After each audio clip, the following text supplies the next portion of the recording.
Hi, I'm Carol Ann Tutera. My friends call me Kat, and I've been referred to as an ambassador for aging. We are continuing our trend of podcastifying some of our favorite adventures in aging topic. And this week we have guest Shirley Weir, who is the founder of Menopause Chicks, to discuss how they handle and navigate aging. So we're going to expect a lot of good information coming your way. Shirley's on a mission to empower women to navigate perimenopause and menopause with confidence and ease. She's the founder of MenopauseChicks.com. It's a popular private online community, and recently published her first book called Mochita, How to Navigate Perimenopause with Confidence and Ease, which reached #1 on Amazon in Women's Health in 2018. And big congratulations to you, Miss Shirley. That is fantabulous. So, thank you. You're Thank you. most welcome. So we have not only Shirley, but sidekick Danny on the call as well. And let's just jump right in there, ladies, and start talking about, Shirley, give us your background and how you started Menopause Chicks and why. Okay, well, first of all, thank you for this opportunity. I'm so looking forward to cracking open the conversation with you. I started Menopause Chicks out of my own experience, which was originally probably around the age 39 and then again at 41. And I was frustrated and confused. And I'm sure that you've heard that many times over your career. But I couldn't help but think that I was the only one. I just had this feeling that that there was a community missing, that there was an opportunity, certainly to leverage the online world, where women could get quality information and access to health professionals who could support their journey. And so I naively started, what was then, everyone was blogging. So I thought, I'll just start a blog and crack open the conversation and realize that there is a huge need in the women's midlife health space, that women have a lot of questions and that they deserve quality of life and that they deserve access to that education. So, what I found out very early is that it was education and access to professionals, but it was also access to each other too, because as we've discussed before, empowered women empower women. And once a woman has information, when she has the opportunity to prioritize her own health, then she's, going to be an awesome sharer of that information. I couldn't agree more. And I've been in this industry for over 20 years, and it still amazes me. We have women who come in and they say, I didn't know that. I heard about this from a friend. I had no clue. And it's really sad because my late husband's first book, You Don't Have to Live with It, truly was written because we women hear this from doctors. Oh, you just have to live with it. Oh, you're just going to have to grin and bear it. You're just going to make it through menopause and you'll be fine once you're finished with it, which is really sad because we don't have to live that way. Yeah, and that's such a great title of that book because that's the message we want all women to know. We almost need to write the world a giant permission slip that says you deserve quality of life. And then from that, becomes that opportunity. It's like, oh yeah, I do deserve quality of life. And my goodness, if some of these things were happening to our children or to our pets, women would be the first people to step up and advocate for change and advocate, to find a solution. So I want to be, and I know that you're already doing this and have been doing it for a long time, the advocate that stands up that says, here's your permission slip. Put your own health at the top of your to-do list. And that's a great way to say it because we never give ourselves permission to do anything. Right. We are just raised to live and to be a certain way. And I think as we're aging, we're finding out... Until it's on fire. Right. And literally when you're in menopause, you're on fire. So that's a good word to use. But let's not wait till the house is on fire. Let's do something before that happens. And Shirley, do you find that a lot of women in your community, I know I can only speak for myself, but I know when I started to have like menopausal symptoms, when I go to the doctor, one of the first things they would say are you sad? Are you depressed? And I'm like, well, yeah, because I'm miserable from menopause. But I think that a lot of doctors out there, because they really, like you said, they kind of just think, well, what are you making a big deal out of? This is just normal. And they don't really offer a lot of help, or let alone sympathy or support. I mean, do most of your members communicate that to you in your community? Frequently. And my response might be a little bit different than what some of my community members expect. I think that, that sometimes women expect me to say, you need to find a new doctor, or you need, that's unacceptable.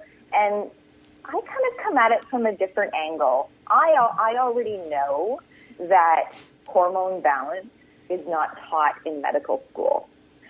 So we have, at least in North America, we have millions of women showing up at their family physicians' doctor's offices, expecting to get answers for something that particular professional has not been trained in, unless they've, been certified or gone and taken extra courses that usually, at their own expense, their own time. And so I have an expression that I use, and that is, we need to stop going to the hardware store for milk.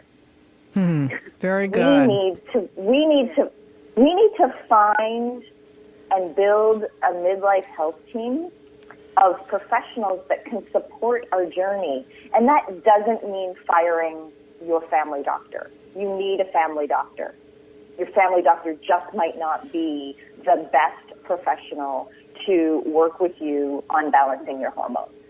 Well, and surely that's why we developed our Center of Just Hormones at Sotapelli, because we just concentrate on your hormone issues. Everything else, we'll send you right back to your primary care, right back to your GYN. Yeah. And I liken that to the way I feel about having my hair done. I don't want the person who's cutting it to color it. I think everybody has a specialty and everybody needs to stay in their lane. And I don't know Absolutely. And there's so many... Go ahead. I don't know if you're finding it in your community that all of a sudden we're having a lot of physicians who are not, quote unquote, hormone specialists doing hormones because it's the fad. It's the thing to do. It's, I'm going to jump on that bandwagon because my insurance isn't covering me over here in my cardiac health issue. But I would prefer to see these physicians stay in their lane and really treat what they know best, and be open to that, because I find I'm not seeing any trends yet, but I am seeing a glimmer of hope. And what I mean by that is that I hope that you and I do another podcast in a couple of years or 5 years, and we say, now we're seeing a trend. Because you know what's happened since I published Moquita, I've found a great response from health professionals who are like, my patients need a community like this. My patients need access to more options, building their health team where the woman is at the center of the team. And so I do see a glimmer of hope where physicians are saying, I'm not the best person for this. And that might be, my particular patient either needs a hormone balance expert, or she might need a registered dietitian, or she might need acupuncture. But that's where I see the hope, is that physicians are saying, I'm going to stick in my lane. This is how I've been educated, and I'm going to invite other health professionals to the conversation.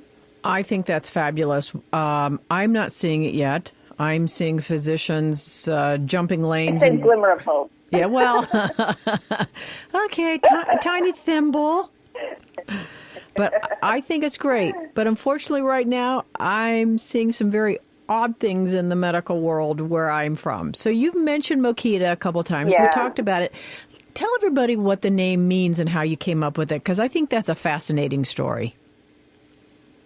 I'd love to. Thank you so much. So the title of the book is Mokita, and Mokita is a word that I've been fascinated with for quite some time. It's from Papua New Guinea, and it means the truth we all know, but choose not to speak of. Perfect. So in North America, we often refer to that as the elephant in the room. And menopause and perimenopause are often the elephant in the room. There are many people that know the words. There are many people who have preconceived notions, who have inherited generational myths about what menopause is and what it means. And too often, I'm sad to say, women believe that it's a synonym for suffering, which it's not. So the other thing I would tell you about Mokita is in Papua New Guinea, there is a tribe called the Kavila tribe, and they actually measure the health of their tribe based on how many Mokitas there are, which essentially means that their tribe, the people in their tribe, are healthier once they take these topics, these taboo topics, and put them on the table for discussion. And so I'm really motivated and an optimist. And I believe that the more we can talk about these taboo subjects, and I'm particularly passionate about women's midlife health, the healthier our community will be. I couldn't agree more. I think that's a fabulous idea. I think there's so many different topics we need to all talk about, not just our health, but it expands across the board for authentic aging. And as we age, unfortunately, so many parts of our bodies start to, it's like a car, it starts to wear out. The hormones, the hormones give us the energy and the strength and the vitality to move forward. And we like to think of it as aging gracefully. But I think it's just important we start talking about everything that happens to us as we age. Nobody does. I agree. And you know what doesn't get discussed often enough is that we are essentially the first generation to reach 50 and have 50 more years to plan for. So my mother's generation thought 80 was a good deadline. And my mom actually passed away at 80. Wow. I expect to live to be 100. But we don't actually talk about that. We don't, for our cars, you use that example very well. For our cars, we know exactly the lifeline of our car. And when things start to break down or when we need to invest in the health of our car proactively, that's a no-brainer. But for some reason, when it comes to our bodies, too many women and too many men as well have, I'm going to cross my fingers and hope for the best strategy. And that may or may not work out. Do you know what I mean? Now is a great opportunity to invest in your health if you have a plan to make it to 100, and if you have a plan to enjoy the vitality and the longevity and the joy that comes with having healthy bones and a healthy brain and a healthy heart. And thank you for letting me insert that message in here, because I talk a lot about perimenopause and menopause, and so often that kind of relates to the hot flashes and the mood swings and the sleep disruption. And that is really, really important. But if we can elevate ourselves like maybe 10,000 feet above that and say, oh, no, what I'm really doing right now during my midlife years is I'm investing in my vitality for the long run. That's right. Longevity, longevity. My mother just turned 90, and the only advice she's given me through the years is, because she was a big jogger when jogging was just starting out, and then she's been walking probably the last 30 years, 20 years, and she told me she works with a personal trainer, which I think is great. And her big advice to me is, right, her biggest advice is just to keep lifting weights. Keep moving and keep the weights going. She said, because you can't believe how much strength you lose as you age.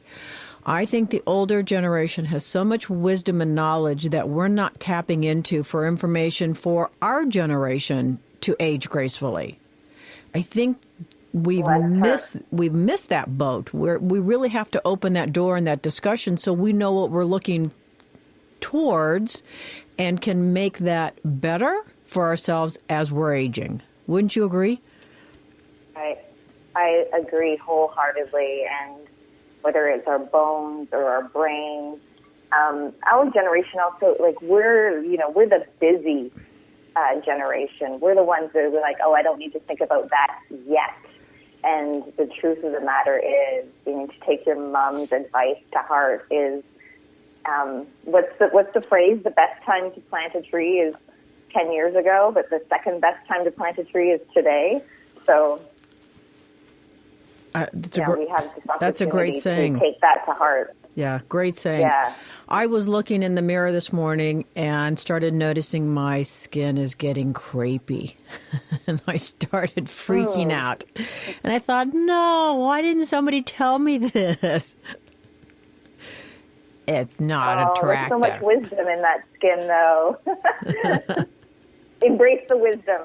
Embrace the wisdom. Absolutely. I have to be very thankful for the fact that I actually have a very healthy body, and I'm working on with weights again to put a little bit more oomph into it. So that's I know, I've been following your Instagram and I'm so inspired. Oh, thank you. Well, that's my biggest complaint for aging today. So what is the biggest complaint you find from your community? What are they chattering about? Oh, that's a loaded question. I think I did about 113 questions when I got up this morning. Oh. The biggest complaint, I could zero in on something like hot flashes, as Danny was mentioning a few minutes ago, and that is important and a hot topic. Wink, wink. But I think the biggest complaint is not having access to quality information.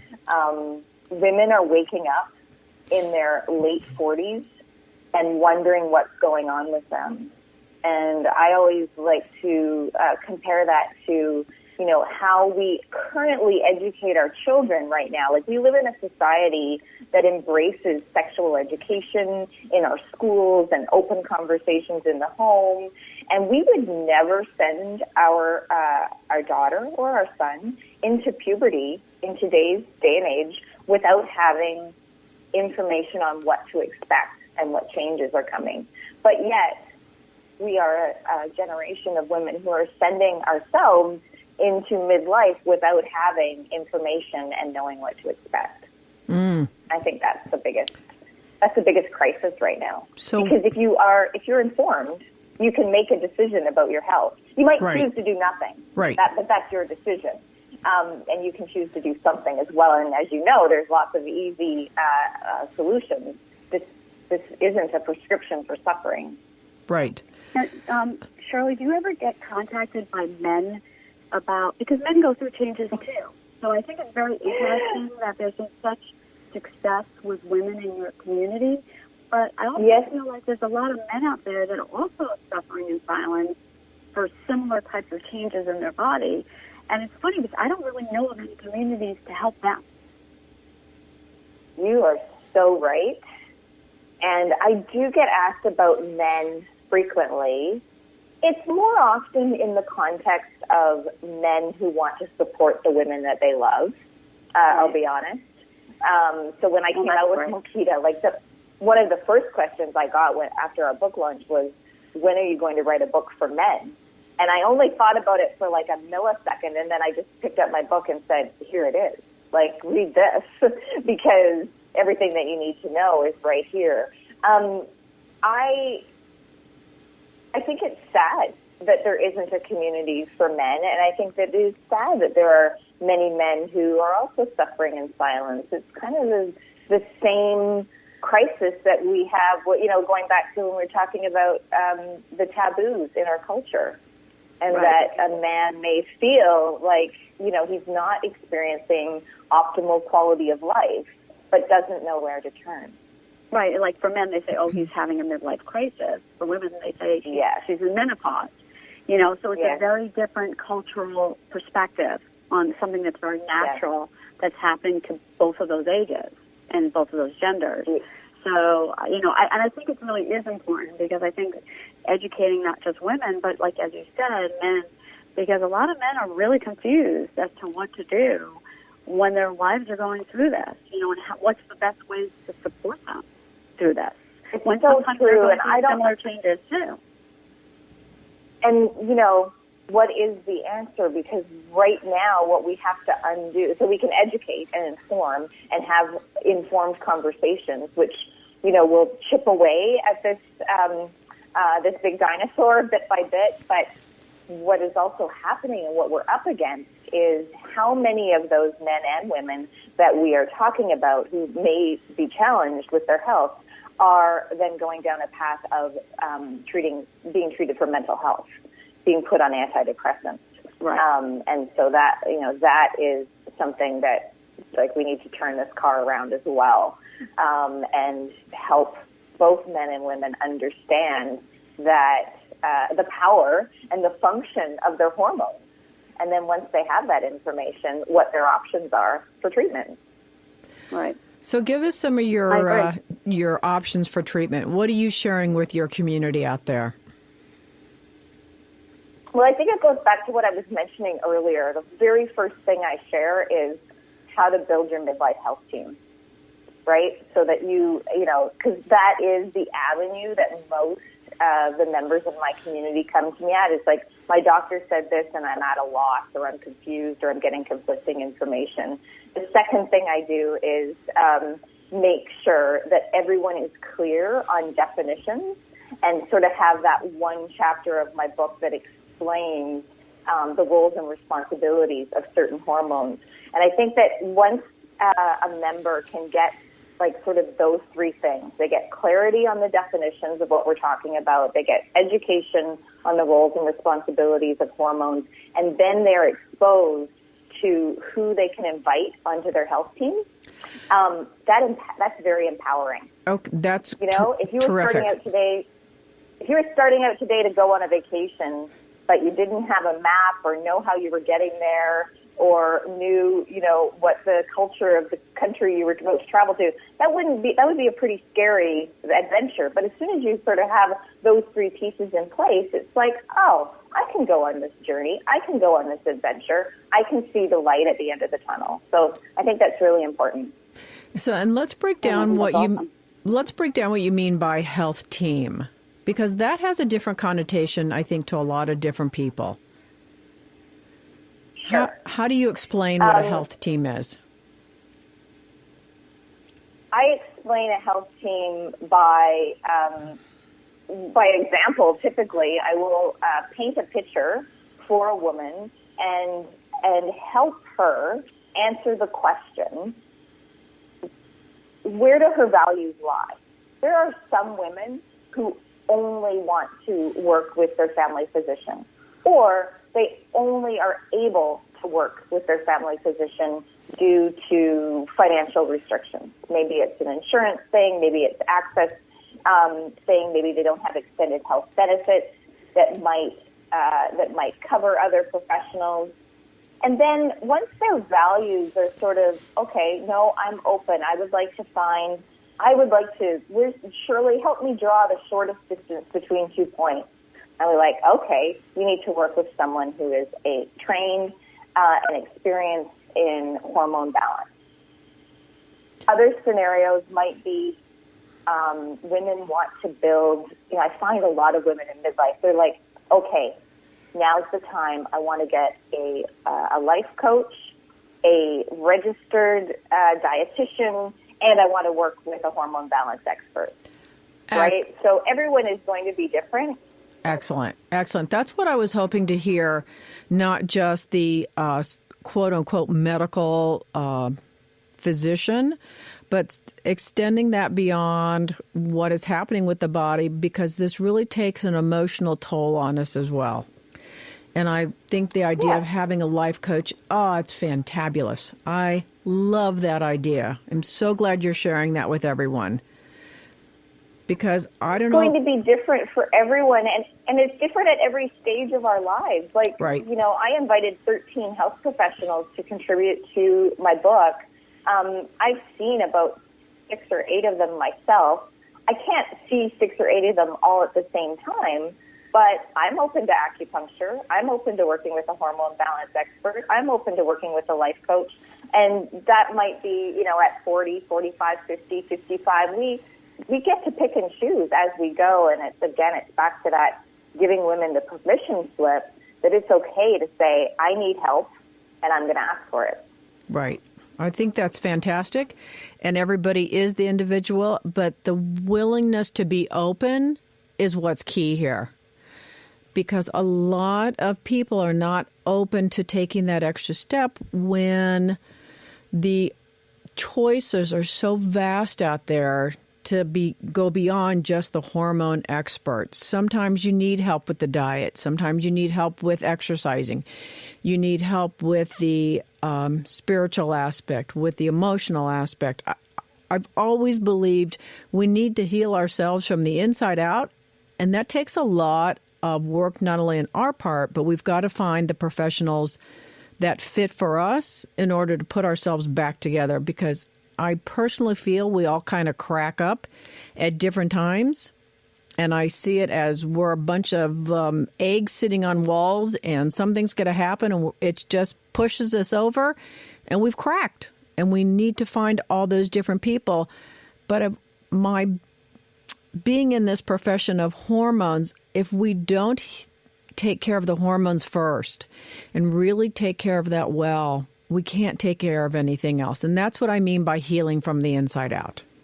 We've got to do that first. I agree. I know so many women who do their hair, their nails, the eyelashes, the massages, the facial treatments, but they're still not happy because they haven't taken care of what's going on the inside first. It's foundational. And the only thing I would add to that, I agree with everything you just said, Carol Ann.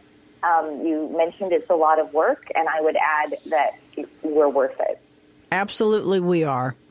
We're definitely worth it. And I'm going to kick it back to you and say congrats for saying it's a permission slip, because we have to give ourselves that permission. We're going to circle right back around where we started and talk about that permission slip, because that's so vitally important that we do that for ourselves. And we just don't as women. We're trained to take care of everybody else except for ourselves. True. So tell me, what else would you like our listeners to hear today before we wrap up? What is something that you love to share? I would love to share the concept, the paradigm shift, if you will, that midlife is this incredible opportunity. It shines a big, bright light on who we are and who we want to be. And I encourage, I invite women to take that light and know that they can make new decisions if they want to with regards to their relationships, their career, their bodies, their mind, their spiritual beliefs. It's all kind of like a new beginning. And that makes it, that really brings out the words that I use a lot, which is confidence and ease, because it's like a fresh start. And I find that for me has been very inspiring and has allowed me to push through some of the rough spots. Very nice. So, there are rough spots, but we can get through it. They're just bumps in the road. That's all they are. They're just little speed bumps. Yes, exactly. And as you know, our show is on authentic aging. So tell me, what's your perspective of authentic aging and how do you handle it? You may have answered it, but share it again. That's okay. I don't talk a lot about aging. I love every age. That's a decision that I've made personally. I remember someone asking me very early on, about 6 years ago, how I felt about what my comments were about aging with grace. And I was like, I don't know. I'm happy when my feet hit the floor in the morning and that I get to do what I get to do. and who I get to do it with. And that's my own personal mantra. I am a forward thinker. I do think about sort of what my life looks like in my rocking chair at the end of my days. But until then, I just want to enjoy every day. I don't think you're going to be sitting in a rocking chair at the end of your days. Something tells me different. I have one more question. Okay, well, Shirley. So I think, I don't know if Carol Ann really addressed this fully, but something we like to ask all our guests: where do you find your greatest joy and excitement nowadays, beyond your personal level? It's funny. I always wanted to be a mom. I didn't have my kids until I was 33 and 36. And I never thought beyond the little kid stage. I don't know how many of your listeners are thinking about that or remember that, but it's like, I want to be a mom, and you only think about the baby stage. Mm-hmm. I had absolutely no idea the joy that I would get, which I have right now, of having two teenagers, two young adults in my household who are following their own personal plans, and they just bring so much joy. And I do refer to my daughter quite a bit at some of my events or when I'm speaking. She's going to be 16 this summer. She's the reason that I do what I do. I have a vision that when my daughter's name is Kira, that when Kira and her friends reach midlife, that they're going to kind of look me up in history and say, what? That was even a problem? We got this. And so that's where my greatest joy comes from. Oh, that's terrific. That's really great. Very exciting. Well, great question. Thank you very much for being on our show and helping women everywhere learn how to de-stress and unplug. Again, we're going to ask people to email us feedback, questions, and if they'd like to be a guest on our next podcast, to Carol Ann Tutera, AGA 1818. I'll shorten that up for you at CATAGA 1818 at Gmail. Again, Miss Shirley, thank you very much. It's been wonderful having you here. Please join her group, menopausechicks.com. Get in the chatter, get the noise out there, and let's turn this around and make the world a better place with us women. Thank you. Until we meet again, be happy, be safe, and be groovy.